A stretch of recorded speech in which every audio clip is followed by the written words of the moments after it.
తండ్రి అయిన దేవునికి మహిమ కలుగునుగాక. ప్రభును ప్రియ రక్షకుడైన క్రీస్తు నామంలో టీమ్ ఆఫ్ గాడ్ ఛానల్ వీక్షిస్తున్న ప్రియ సహోదరి సహోదరులందరికీ హృదయపూర్వకమైన వందనాలు తెలియజేసుకుంటున్నానండి. ప్రభునందు ప్రియ సహోదరి సహోదరులరా, ఈరోజు మన టాపిక్ మట్లాదివారం యొక్క ప్రత్యేక వర్తమానాన్ని మనం ఆలోచించడం ప్రయత్నించాం. అసలు మట్లాదివారము అంటే ఏంటి? ఈ మట్లాదివారం యొక్క ప్రాముఖ్యత ఏంటి? ఈ మట్లాదివారంలో గాడిదకు అంత విలువేంటి? సో వీటన్నిటి ద్వారా దేవుడు మనకేం నేర్పించాలని తన గ్రంథంలో వ్రాయించాడో అది గ్రహించటమే ధన్యకరమైన విషయం. కనుక ప్రియమైన దేవుని పిల్లలారా, క్రీస్తు ప్రభుల వారి జీవితం అంతా కూడా ప్రవచనాత్మకమైనది. ఏది కూడా అన్ఎక్స్పెక్టెడ్గా అప్పటికప్పుడే జరిగింది ఏది కూడా సందర్భరహితంగా ఏది కూడా లేదండి. ప్రవచనం ప్రకారంగానే ఒక్కటొక్కటిగా జరిగించుకుంటూ తన జీవితంలో ముందుకు వెళ్ళిపోతున్నారు. సో ఈ యొక్క మట్లాదివారపు రోజున జరిగే సంఘటన కూడా ప్రవచనాత్మకమైనదే కనుక వివరణాత్మకంగా వివరించుకోవటానికైతే మనము ముందుకెళ్ళటానికి ప్రయత్నించాం. సో ఈ క్రీస్తు ప్రభుల వారి యొక్క జీవితంలో పరిచర్య ప్రారంభమైన నాటి నుండి ఈ చివరి దశకు వస్తున్న సందర్భంలో చివరి వారపు రోజులు ఉన్నాయి. ఇక ఆయన పరిచర్య ముగింపుకి ఆ చివరి వారాన్నే ఆ చివరి వారపు మొదటి రోజైన ఆదివారాన్ని మట్లాదివారము అంటారు. మరియు ఆ క్రీస్తు ప్రభుల రాజుగా మరి జయప్రవేశం అని కూడా పిలుస్తూ ఉంటారు. ఈ మొదటి మట్లాదివారం రోజుతో మరలా మరొక ఆదివారం వచ్చేటప్పటికి క్రీస్తు ప్రభుల వారు ఆ శిలువపై మరణించటం, సమాధి చేయబడటం, తిరిగి లేవటం కూడా జరిగిపోతుంది. సో ఈ ఆదివారం నుండి ఆదివారం నుండి మరుసటి ఆదివారంకు ఈ వారపు రోజులు పరిశుద్ధ వారముగా దీన్ని ఆచరిస్తూ ఉంటారు. ఎక్కువగా ఈ వారపు రోజులు చరిత్రను ఎక్కువగా లెక్కించినట్లుగా సువార్తల్లో మనకు కనబడుతుంది.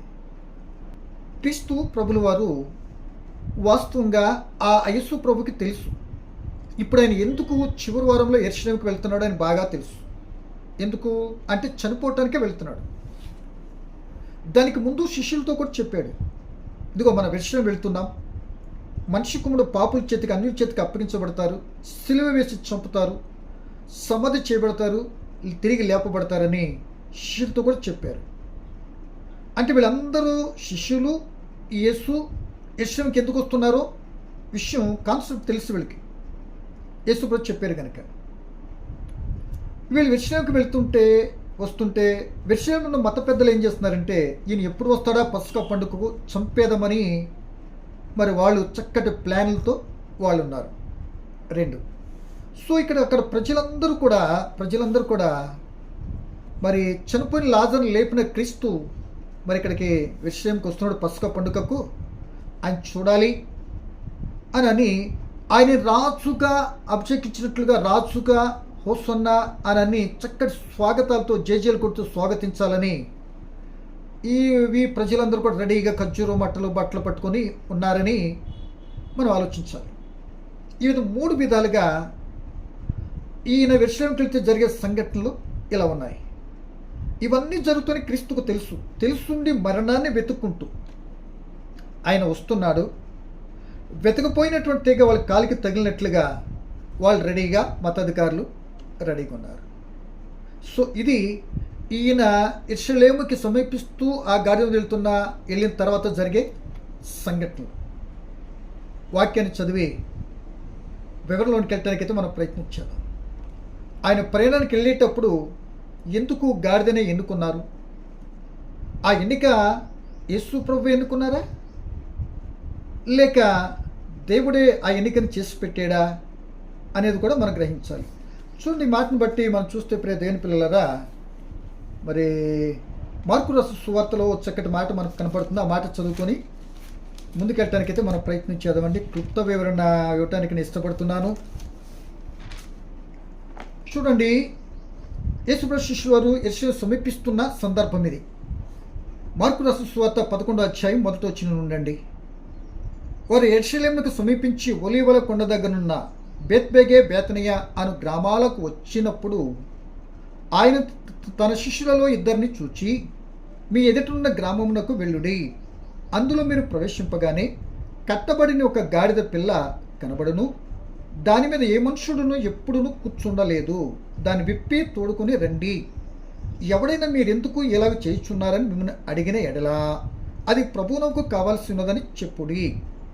తక్షణమే అతడు దానిని ఇక్కడికి తోలి పంపునని చెప్పి వారిని పంపించును. అన్నట్టుగానే జరిగింది.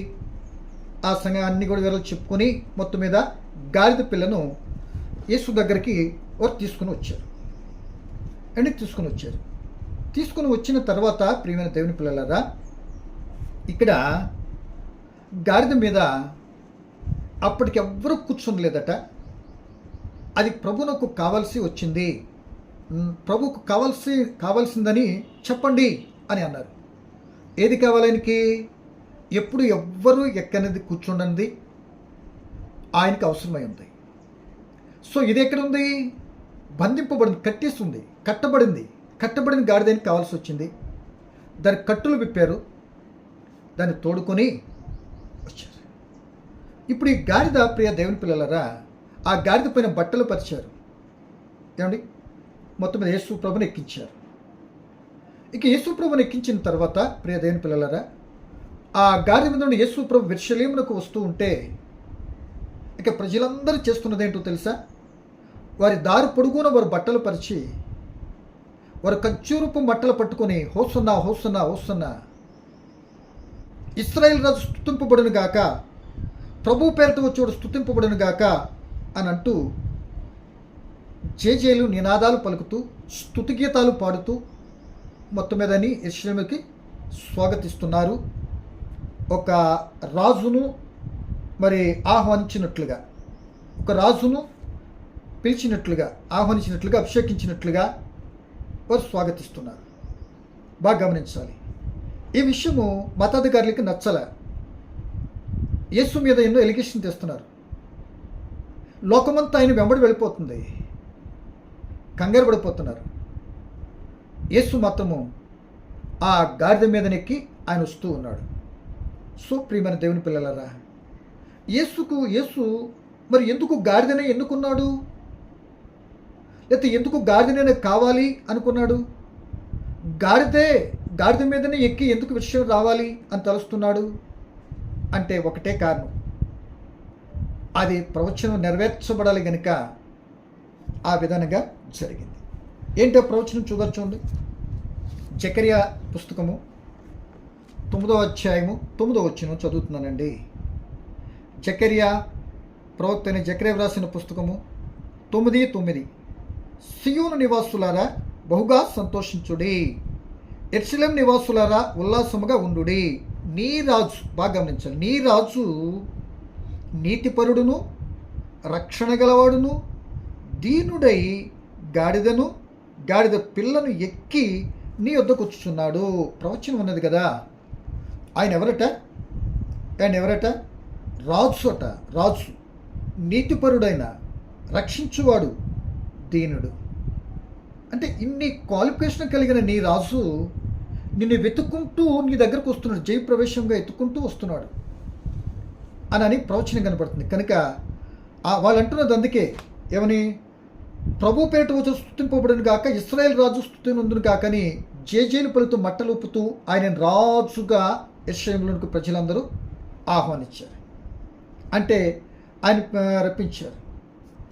సో గత కాలంలో యేసు ప్రభుల వారు రాజుగా ఆయనను చేయాలని ప్రజలందరూ అనుకున్నప్పుడు ఆయన కొండలకు పారిపోయినని యోహాను సువార్త 6:15 మనకు కనపడుతుంది. ఎందుకని అక్కడ రాజుగా చేస్తే ఒప్పుకోలేదు. సో పిలాతు కూడా నువ్వు రాజువా అంటే అవును, ఎస్, నా రాజ్యం పరసంబంధమైంది, నేను రాజునే అన్నాడు.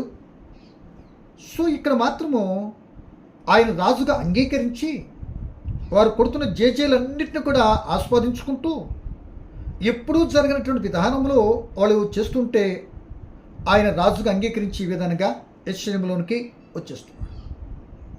సో సహజంగా రాజులు అయినటువంటి వారు మరి గుర్రాల మీద పెద్ద పెద్ద విలువైనటువంటి రథాల మీద వస్తారు కొన్ని సందర్భాల్లో.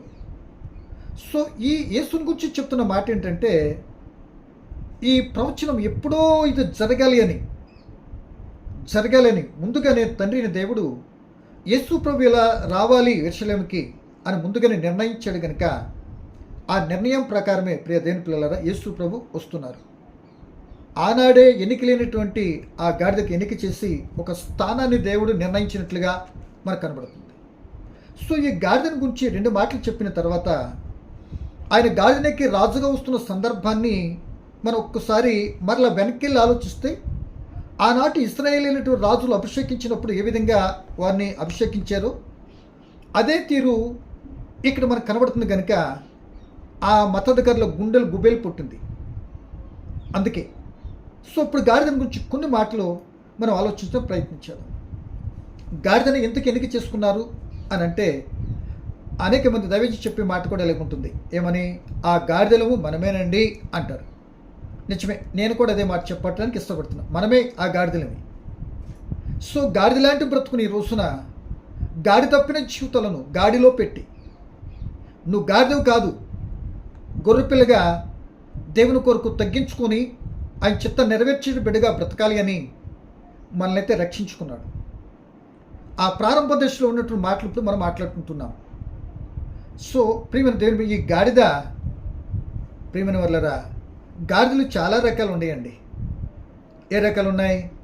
కంచర గాడిదలు ఉన్నాయి, ఏమండి, కట్టబడిన గాడిద ఉంది, గుంటలో పడిన గాడిద ఉంది, బుద్ధి చెప్పిన గాడిద ఉంది, మాట్లాడిన గాడిద ఉంది, చెట్టు కొమ్మలకు చిక్కుపడేటట్లు చేసి చంపేటటువంటి గాడిద ఉంది, బుద్ధి జ్ఞానం లేని గాడిదలుగా కనబడుతున్నాయి.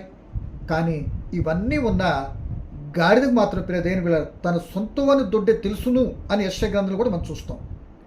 సో ఇవి ఎన్ని రకాలుగా కంచర ఇవన్నీ చెప్పుకున్నా వాటిని మాత్రం ఏమంటారు? గాడిద అంట. గాడిద ఒకటే ఇన్ని రకాలుగా పిలువబడుతుంది అనుకుందాం. మనుషులందరూ ఒకటే, ఆఫ్రికా నలుపు, అమెరికా తెలుపు, ఇండియా మిక్సింగ్. మనుషులు మానవులమే, శరీరమే అన్నట్టుగా తీసుకుంటే ఇన్ని రకాలుగా మనం ఎట్టేదనుకున్నాం. అలాగే గాడిదలు కూడా ఇన్ని రకాలు ఉన్నా గాడిదని ఒక రకంగానే తీసుకున్నాం. ఇన్ని రకాలుగా గాడిదలు ఉన్నా ప్రదేని పిల్లరా, దేవుని దగ్గర గాడిద ఏది నేర్చుకునేటట్లుగా మనకు కనబడదు. బుద్ధి జ్ఞానం లేదు కదా, ఏమి నేర్చుకున్నట్లు కనబడదు. అది ఎలా మనం చెప్పగలమంటే ఈ గాడిదని గురించి మరి యోబు పుస్తకం 39:5-6 ప్రియ దేవుని పిల్లలారా, ఈ గాడిద ఏం చేస్తుందంటే, ఈ గాడిదని గురించి చెప్పబడిన కొన్ని మాటలు ఎలా ఉంటాయంటే, ఈ గాడిద లోబడదు. 1, 2 తోలువారు మాట మాత్రం లెక్కచేదు అన్నట్టుకుంటుందట. మొండిది ఇక మూటలు మోయటం రావటమే దీని పని. ఏమండి, బరువులు మోయటమే గాడిద పని. 3వ మాటగా ఎవరి చేత ప్రేమించబడదు ఎక్కువగా గాడిద. 4వ మాట, ఇష్టపడరు ఎక్కువగా, దాన్ని లక్ష్య పెట్టరు. ఏండి, విలువ కూడా ఎక్కువగా ఇవ్వరు. ఏమండి, స్వేచ్ఛగా ఉండాలని ఇష్టపడుతుంది గాడిద. ఏమండి, అరణ్యమే దానికి ఇల్లు. మరొక మాటగా చూస్తే ఉప్పు పర్రే దాని నివాసము, అరణ్య పంక్తే దాని ఆహారపు మేత స్థలం అని యోబు పుస్తకంలో ప్రియులారా 39:5-6 ఈ మాటలు మనకు కనబడతాయి. అంటే ఇంతగా ఉన్నది, ఎవరి మాట వినదు, పట్టించుకోదు, ఎవరిని కూడా చేయదు. ఇది బుద్ధి జ్ఞానం లేనిది. కానీ ఈ గాడిదల ద్వారా దేవుడు ఎన్నో పనులు తన బిడ్డల ద్వారా జరిగించడానికైతే ఇష్టపడ్డాడు. ఒక చంపటానికా, బిలాము గారికి బుద్ధి చెప్పడానికా, అబ్రహాం గారు కుమారుడు బలి ఇవ్వడానికి కట్టెలు మోయటానికా, ఆ నాటికాలం గాడిదల ద్వారానే రవాణా జరిగేది. ఏమండి, అటుకు ఉపయోగపడుతుంది. సో ఈ గాడిదకు ప్రియ దేవుని ఇలాంటి స్థితిలో గాడిద అపవిత్రమైనదిగా బైబిల్లో చెప్పబడింది. ఎందుకు అంటే అది బలికి పనికిరాదు. అపవిత్రమైనది కనుక బలికి పనికిరాదు. ఎందుకు అపవిత్రమైనది అని అంటే, అన్ని జీవరాశులతో ఉన్నది కదా. అపవిత్రమైనది ఎందుకు అంటే ఒకటే కారణం, దాని నోటిని బట్టి, తన యొక్క నడక, కాళ్ళని బట్టి పనికిరాదు. అదేంటండి నోటు కాళ్ళు అంటారా? అవును, అది అన్ని జీవులను గడ్డి తింటుంది, కానీ నమరువేది కనుక అది పనికిరాదు. అన్ని డెక్కలు పశువులకి డెక్కలు సీలు ఉంటాయి, దీనికి గుర్రంలాగా డెక్కు అంటుపట్టుకో కలిసి ఉంటుంది కనుక అందుకు పనికి దీని నడక, దీన్ని తినేదాన్ని బట్టి, ఈ రెండు విషయాలు బట్టి ఈ గాడిద అపవిత్రమైనదిగా ఎంచబడింది. అందును బట్టి ఇది బలికి కూడా దేవునికి కూడా పనికిరాదు. ఇది మానవునికి పనికి, మానవ జీవితానికి అట్ట కష్టపడి దారి తప్పే స్థితికి ఉన్నటువంటి వ్యక్తిని పోల్చుకుంటానికి మనిషికి పనికొస్తుంది, ఇది ఉపయోగపడుతుంది, కానీ దేవుని బలికి పనికిరాదు. సో మానవుడు ఆనాటి ఇశ్రాయేలు కూడా తింటానికి పనికిరాదు అని కూడా దేవుడు చెప్పాడు. ఎందుకంటే మరి ఇటువంటి ఈ అపవిత్రమైన దాన్ని దేవుని బలికి పనికిరాదు కనుక దీన్ని బలికి కానీ తీసుకుని వస్తే ఏం చేయాలి తెలుసా? దాని స్థానంలో గొర్రె పిల్లను బలి ఇవ్వాలి. ఇది బయటకు బ్రతకాలి, బయటికి వెళ్ళిపోవాలి. సో అలా లేదు అనుకోండి, గొర్రె పిల్ల కానీ బలి కావటానికి అవకాశం లేదనుకోండి, ఈ గాడిదను మెడ విరిచి చంపేయాలి. అపవిత్రమైనది. దీని పవిత్రత దేవుని దగ్గరకు వచ్చిన మరి చంపబడాలి, అది మంచిదిగా దేవుడు అని చెప్పాడు. ఇక లేవియకాండం 11వ అధ్యాయము ఈ మాట బలికి పనికిరాదనే మాట నిర్గమాకాండం 13:13లో చూస్తే మీకు కనబడుతుంది. ఇక తినొద్దు అంటానికి డెక్కలు కలిసి ఉండే దానిని నెమరువేందని తినొద్దు అన్నాడు కనుక లేవియకాండం 11వ అధ్యాయం 3-4 వచనాల్లో ఆ భాగంలో మనకు కనపడుతుంది. దీన్ని బట్టి ఎంత పవిత్రమైనది, మెడవంచనిది, ఎందుకు ఇది విననిది, మరి దేవుడు ఎందుకు దీన్ని ఎన్నిక చేశాడు? ఇది ఏ మాట వినదు, ఎందుకు ఆయా సందర్భాలలో మరి గొప్ప గొప్ప కార్యాలు వాటి ద్వారా జరిగించాడు? ఈ రోజున ఎందుకు క్రీస్తు ప్రభును మోయటానికి గాడిదని ఎన్నిక చేసుకున్నాడు? దీని ద్వారా మనం ఏమి నేర్చుకోవాలి అనేది మనం ఆలోచిస్తున్నాం ఇప్పుడు. ఏమండి? సో ఇది విలువ లేకపోవచ్చు, బలికి పనికి రాకపోవచ్చు. దాని స్థానంలో ఏమొచ్చింది? గొర్రె పిల్ల వచ్చింది. అది బ్రతకాలి అంటే ఆ అపవిత్రత నుండి, శిక్ష నుండి, చంపే స్థితి నుండి బ్రతకాలి అంటే ఆ స్థానము గొర్రె పిల్ల భర్తీ చేయాలి. గొర్రె పిల్ల బలైతే గాడిద బ్రతుకుతుంది. లేదు, అదే లేదనుకోండి, గొర్రె పిల్లే అసలు లేదనుకోండి, ఆ అపవిత్రతను బట్టి మెడెరిగిది చంపేయాలి. అంటే చనిపోవటం ఇష్టం లేక ఆ గాడిద లాంటి జీవితాలన్నీ కూడా నీవి నావి మనవే అట్టి చంపబడే స్థితిలో పాపానికి పట్టబడిపోయాం మనం.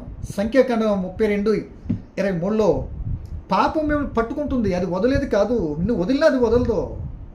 అలా పట్టికి బంధింపబడిన స్థితిలో మనం కూడా ఉన్నాం. ఆ పాప బంధకాలకు వచ్చే శిక్ష ఏంటి? మరణం. ఆ మరణ బంధకాలు మనం చచ్చిపోవాలి. ఆ గాడిద లాంటి స్థితి మందు కూడా. మెడవంచం, మాట వినం, పట్టించుకోము, ఎన్నెన్నో చేసేసుకునే స్థితి కూడా ప్రజలైన మనకు కూడా ఉంది. ఆ స్థితిలో గాడిదతో పోలుస్తూ అది బతకటానికి అక్కడ గొర్రెపిల్ల బలైంది. ఇక నువ్వు పాప బంధకాలు పరిస్థితులు ఉన్నందుకు గాను క్రీస్తు ప్రభువు బలి అవటానికే ఇప్పుడు వస్తున్నాడు. బలి అయిపోయాడు కనుక మనం విమోచింపబడ్డాం, జరిగిపోయింది కనుక ఈ మాటను బట్టి అక్కడ ఉన్న సందర్భాన్ని బట్టి గ్రహిస్తే ఆ క్రీస్తు ప్రభువు వచ్చింది తెలుసా? నీ కొరకు నా కొరకు బంధకాల్లో ఉన్నటువంటి వారిని ఈ గాడిదను విప్పి దాని మీద నేను ఎక్కి నేను వస్తుంటే, నేను నీతో ఉంటే, నీలో ఉంటే, నువ్వు నాతో ఉంటే ఆ గాడిదకి ఎంత ఘనత వచ్చిందో, అందరూ కూడా జేజేలు కొట్టుకుని ఏ విధంగా కింద నడుచుకొని తీసుకుని వచ్చారో అట్టి స్థితి ఇదిగో ఈ భయంకరమైన పనికిమాల అపవిత్రమైనటువంటి గాడిదకి నేను ఇచ్చినట్లుగా అది తండ్రి అయిన దేవుడు ఏర్పాటు చేశాడు కనుక ఆ స్థితిని గాడిదని ఎక్కి ఆ సింబాలిక్గా ఆ విధానాన్ని తెలియపరుస్తూ విషయంలోకి ప్రవేశిస్తున్నట్లుగా మనకు కనపడుతుంది. పిల్లరా, మరి యేసు ప్రభువే అలా కలవరిశిలో నీ కొరకు, నా పాపాల కొరకు బలి కాకపోతే మనం ఎక్కడ ఉండేవాళ్ళం? గాడిద లాంటి అపవిత్రమైన బ్రతికేగా అనే సంగతిని అలా గ్రహిస్తూ అది విమోచించడానికే ఆ క్రీస్తు ప్రభు ఆ గాడిద పైన రాజు అయి ఉండి తను తగ్గించుకొని దీనుడిగా, మరి నీతిపరుడుగా, రక్షించువాడిగా ఎక్కడికి వస్తున్నాడు? యెరూషలేము వస్తున్నాడు. అప్పటికి ఎన్నో పర్యాలు వచ్చారు యేసుప్రభులు. ఈ చివరిసారి అన్నా సరే ఆ సంకల్పాన్ని తెలియపరిచి వాళ్ళ బ్రతుకులేమో మార్చుకుంటారేమో, వారి స్థితిగతులు మార్చుకుంటారేమో అని అనుకుని ఆయన తనతో తగ్గించుకొని నీతిపరుడై సమాధానాన్ని తెలియపరచటానికి, సమాధానపరచటానికి, తండ్రి అనే దేవునితో పాపం ద్వారా తెగిపోయిన బంధాన్ని క్రీస్తు ప్రభు సమాధానపరచటానికి, అంటే దీనుడై, నీతిపరుడై, రక్షకుడై రక్షించటానికి, నీతి రాజ్యాన్ని స్థాపించడానికి, శాంతియుతంగా ఉండటానికి ఆయన గాడిదనికి వస్తుంటే ప్రియదేవుని పిల్లారా, ఎవరు కూడా ఆయన్ని పట్టించుకున్నట్లుగా, ఆయన ఆశించిన రీతిగా పట్టించుకోలే. ఎవరు కూడా ఆయన్ని కాదర్ చేయలేదన్నట్టుగానే మనకు కనబడుతుంది. ఈ మాటను బట్టి ప్రియమైన దేవుని పిల్లలరా, మనం గమనించవలసింది ఏంటంటే, ఇలా యెరూషలేములో ప్రవేశిస్తున్నటువంటి విధానాన్ని బట్టి ఆ మతాధికారులు ఏమనుకున్నారంటే, గత కాలంలో రాజులను అభిషేకించిన, రాజులుగా పట్టాభిషేకం చేసిన, ఇదిగో ఇలాంటి కార్యక్రమాలు ఇశ్రాయేలు రాజుల కాలాల్లో జరిగించారు. సో వీళ్ళేమనుకున్న, భౌతికమైన రాజుగా ఈయన వస్తే మన పదవులన్నీ పోతాయి, రోమ ప్రభుత్వపు అధికారాలు పోతాయి, కనుక ఈయన ఎలాగైనా చంపేయాలని వీళ్ళు అనుకుంటున్నారు. ఆ యేసు ప్రభు వచ్చేదేమో శాంతిని స్థాపించడానికి నీతిమంతుడై వస్తున్నాడు. ఆయన గార్ధబానికి ఇస్తున్నాడు, సమాధానానికి గుర్తుగా, గుర్రాల మీద ఎక్కి రాట్లే, యుద్ధానికి గుర్తుగా, వీరుడుగా, ఏదో కల్లోలం సృష్టించడానికి, ఏదో గందరగోళం చేయటానికి, తను ఏదో యుద్ధ వీరుడిగాను ఏం రాట్లే, తను తగ్గించుకొని దీనుడై వస్తుంటే, ఆయన వస్తున్న తీరును బట్టి వారి మనసులో ఉన్న భావం ఎలా ఉందంటే, ఈయన ఈలోక సంబంధాన్ని రాజుగా వస్తున్నాడు కనుక ఏదో చేసేసుకుంటూ వస్తున్నాడు, ఆ దావీదు రాజులాగా. వీళ్ళు మాటలు పలుకుతున్నారు కదా, ఏమండి, దేవుని పేరట వచ్చు రాజు స్తుతింపబడిన గాక, ఇశ్రాయేల్ రాజు స్తుతింపబడిన గాక, హోస్తున్నట్టు జనాలు ఆహ్వానిస్తూ మందిరం పిలుస్తున్నారు కదా. ఈ మాటలన్నీ కూడా వాళ్ళకి తెలుసు, మతాధికారులకు తెలుసు. రాజును అభిషేకించి ఇలాగే జరిగింది, మనం కూడా అభిషేకించినటువంటి వాళ్ళమే కదా, మనం ఎలాగో అభిషేకించమనుకో, వీళ్ళందరూ కూడా ఈ విధంగా తీసుకొస్తున్నారు, ప్రజలందరూ ఆయన వైపు వెళ్ళిపోతున్నారు, మన అధికారాలు పోతాయి అని అనుకుని వాళ్ళకి దడబట్టుకుంది. సో ఈ మాటను బట్టి మనం గ్రహించవలసింది ఏంటంటే, ఆయన ఏదేమనుకుని మొత్తం మీద ఆయన ఏం చేస్తారు, యెరూషలేము తీసుకుని వస్తున్నారు. ఆయన రాజుగా ఆ కొద్ది సమయమైనా ఒప్పుకున్నారు, ఆ కొద్ది సమయం అంగీకరించారు, మొత్తం మీద యేసుని యెరూషలేము తీసుకుని వచ్చారు. ఇదే స్థితి ముందు వెనకాల ఉండాలనుకున్నాం కదా. ఒకనాడు ఇలాగే రాజుకు అభిషేకం చేయటానికి మరి యూదా రాజ్యం మీద యెహూని రాజుగా అభిషేకించినప్పుడు ఇలాగే బట్టలు పరిచి ఆయనను మరి ఇలా ఖర్జూర మట్టలో మాట్లాడుతూ ఆయన రాజుగా అభిషేకించడానికి మందిరం తీసుకుని వచ్చినట్లుగా మనకు కనబడుతుంది, యెహూ రాజుగా అభిషేకించినప్పుడు. ఇది 2వ రాజుల గ్రంథము 9వ అధ్యాయం 13వ వచనం మనకు కనబడుతుంది. 2వ మాట, దావీదు గారు తన కుమారుడైన సొలొమోన్ని రాజుగా పట్టాభిషేకం చేయటానికి నాతానుతోనూ సాదోకుతోనూ చెప్పిన మాట ఏంటంటే, నా కుమారుడను కంచర గాడి మీద ఎక్కించుకుని వెళ్ళి ఆ గీహోనులో ఏం చేయాలి, రాజుగా పట్టాభిషేకం చేయనప్పుడు వాళ్ళు కంచర గాడి మీద ఎక్కించుకెళ్ళి దావీదు గారికి పట్టాభిషేకం చేశారు.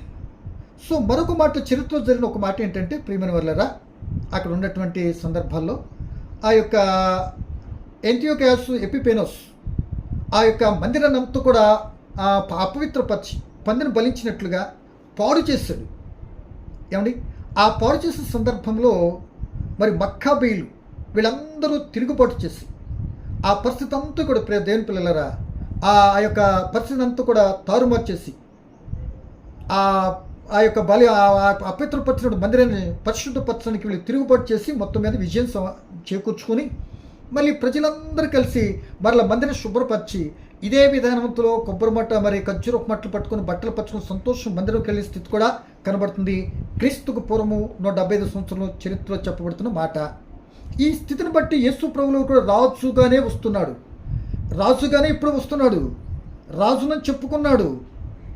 ఏమండి, ఆయన పుట్టుకతోనే రాజు. ఏముంది ఆయన గురించి ఏం చెప్తున్నారు, యూదులకు రాజుగా పుట్టినవాడు ఎక్కడ, పుట్టుకతోనే రాజు. కానీ రాజ్యం లేదు, రాజ్యాన్ని స్థాపించడానికి వస్తున్నాడు. రాజు ఉన్నాడు, రాజ్యం లేదు. అది నీతి రాజ్యం.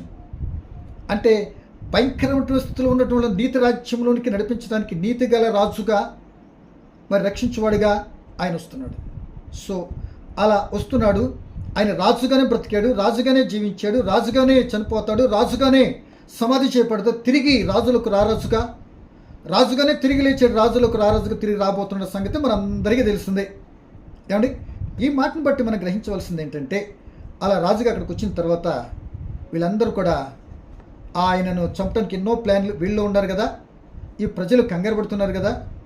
ఆయన విషయం మందిరానికి వచ్చేటప్పటికి లోకస్వార్త 19:41 చూసుకుంటే ఆ ఇచ్చిన మందిరం దగ్గరకు వచ్చేటప్పటికి ఈ నీ దినమందిని సరే నువ్వు కళ్ళు తెరిస్తే ఎంతో బాగుంటుంది, నువ్వు గ్రహిస్తే ఎంతో బాగుంటుంది, నా మాట వింటే ఎంతో బాగుంటుందని ఆ పట్టణాన్ని చూసి సమీపానికి వచ్చి యేసు ప్రభువులు ఏడ్చినట్లుగా లోక సువార్తలు మనం చూస్తూ ఉంటున్నాం. ఏమండి, రాజు గాడిద మీద ఆహ్లాదకరంగా చూస్తున్నాడు. ఆ పట్టణం దగ్గరకు వచ్చినప్పుడు ఆ పట్టణం చూసి ఏడుస్తున్నాడు. ఎన్నో పర్యాలు చెప్పాడు, కోడి తన పిల్లలను రెక్కల కింద చేర్చుకున్నట్లు ఎన్నో పర్యాలు నేను ట్రై చేశాను, కానీ మీరు వల్లపడలేదు, మీ రాజ్యం ఎక్కించబడుతుంది, ఇది స్మాష్ అయిపోతుంది, ఈ దేవాలయం పడగొట్టబడుతుంది అని చెప్పబడినటువంటి ప్రవచనం కూడా ఆయన చెప్పేశాడు. కనుక ప్రియ దేవుని పిల్లలారా, జరగబోయే సంఘటన తెలుసు కనుక ఆయనకు ఆ మాట చెప్పాడు. ఈ మాటను బట్టి మీరు నేను గ్రహించవలసింది ఏంటంటే, ఆయన అలా గాడిద దెక్కి రావటం ప్రవచన నెరవేర్పు, ఆయన తగ్గింపు, నీతి రాజ్యాన్ని స్థాపించడానికి వస్తున్నారు. కానీ ప్రజలు దాన్ని అర్థం చేసుకోలేదు, లోకరాజ్యం అనుకున్నారు, ఆయన పట్టించుకోలేదు. సో అదే ఆ యెషయా మందిరంలోనికి వచ్చి ఇద్దరు రెండు పుస్తకాల్లో మత్తయి సువార్త, లోక సువార్తలో రాసినప్పుడు ఆ రోజునే ఆదివారం రోజునే మందిరంలోనికి వెళ్ళి మందిరం శుభ్రం చేసినట్లుగా కనబడుతుంది. మరి మార్కు సువార్త మనం చూస్తే మరుసటి రోజు సోమవారము క్లీన్ చేసినట్లుగా శుభ్రపరిచినట్లుగా కనబడుతుంది. ఎనీహౌ మొత్తం మీద ఆయన చేసిన పనిని మనం గుర్తు చేసుకుంటున్నాం. దీన్ని బట్టి మీరు నేను గ్రహించవలసింది ఏంటంటే, ప్రియమైన వాళ్ళరా, క్రీస్తు ప్రభులవారు ఆ వచ్చి మరణించడానికే కనుక మరణ బంధకాల్లో ఉన్న విమోచించి రక్షించిన నీతి రాజ్యం స్థాపించడానికి మనకు అర్థమైంది. ఎలా, ఎవరిని ఎన్నుకున్నాడు? ఈ పనికి మాలింది, ఆ అపవిత్రమైనది, లెక్కలేనిది, పట్టించుకున్నది దీన్ని ఎందుకు చేసుకున్నాడంటే, అటువంటి జీవితమైనటువంటి మన జీవితాలను రక్షించడానికి, పనికి మాలిన మన జీవితం రక్షించడానికి, ఆయన ఆ గాడిద మీద అటువంటి జీవితాలను విమోచించడానికి, విలువను తీసుకురావడానికి, ఆ నీతి రాజ్యంలో మనం ఉండాలి అని ఆయన నిర్ణయించుకొని ఆ తండ్రి చిత్త నెరవేర్పులో భాగంగా ఆయన వస్తున్నారు. సో ఈ సమయాన్ని బట్టి మనం తగ్గ విషయం ఏంటంటే, ప్రియమైన వాళ్ళరా, ఇక్కడ కనబడుతున్న మాట ఏంటి అంటే, ఆయన ఆ గాడిద లాంటి మన బ్రతుకు కనుక మనం కూడా మాట వినకుండా చేయకుండా, నా ఇష్టం, నేను ఎవరికి మాట వినను, ఎవరికి లొంగను అనుకున్నటువంటి స్థితి కలిగినటువంటి వారిని ఈరోజు ఆయన రక్షించడానికి పిలుస్తున్నాడు ఈ మట్ల ద్వారం ద్వారా. నువ్వు మట్ల పట్టుకుని నువ్వు ఆనందపడిపోయినంత మాత్రం దేవుని కొరిగేది లేదు. ఆ మట్టలతో ఆయన ఆనందపరుస్తాను అనుకుంటున్నావు. నీ హృదయంలో ఆనందం కావాలి అంటే, నీ హృదయము కూడా నువ్వు నీ జీవితంలో గణపరచబడాలి అంటే, ముందు నువ్వు కట్టబడిన పాప బంధక కట్ల నుండి విమోచింపబడాలి అంటే, నీవు విమోచించబడేటటువంటి ఈ క్రీస్తు ప్రభు మాటలు చెప్తున్నప్పుడు ఆ మాటలు విని నీ స్థితిని గుర్తెరిగి ఆ స్థితి ప్రమాదకరమని తెలుసుకొని నరక శిక్ష వస్తుందని గ్రహించి ఆ శిక్షను విమోచింపబడటానికి నేను పాపని క్షమించు ప్రభువా అని దగ్గరకు వస్తే, ఇదిగో ఆ గాడిద స్థితి, పాత స్వభావంతో ఉన్న గాడిద స్థితి అంతా కూడా పోతుంది. ఇప్పుడు గొర్రె పిల్ల స్థితిగా మనం అందరూ ఆయన మేపే గొర్రెలుగా మార్చబడటానికి అవకాశం ఉంటుంది. సోదరుడా, ఈ మాటను బట్టి నేను భోజనానికి ఇష్టపడుతున్నా. మరి నీ పరిస్థితి ఎలా ఉందో ఒకసారి ఆలోచించుకో. రక్షింపబడిన మనము మరి ఆయన చిత్తాన్ని బట్టి ఈ మాటలు ఎందరికి చెప్పి మనం చేస్తున్నాం ఒకసారి ఆలోచించండి. అంటే నేను ఇన్ని రకాల గాడిదల గురించి అన్ని చెప్పలే, గాడిద స్వభావాన్ని చెప్పాను, గాడిదని ఎన్నిక చేసుకుంటానికి కారణం చెప్పాను, అది గణపరచబడటానికి కొద్ది వివరణ చెప్పాను. ఆ గాడిదలు మనమే అని గ్రహిస్తున్నాం.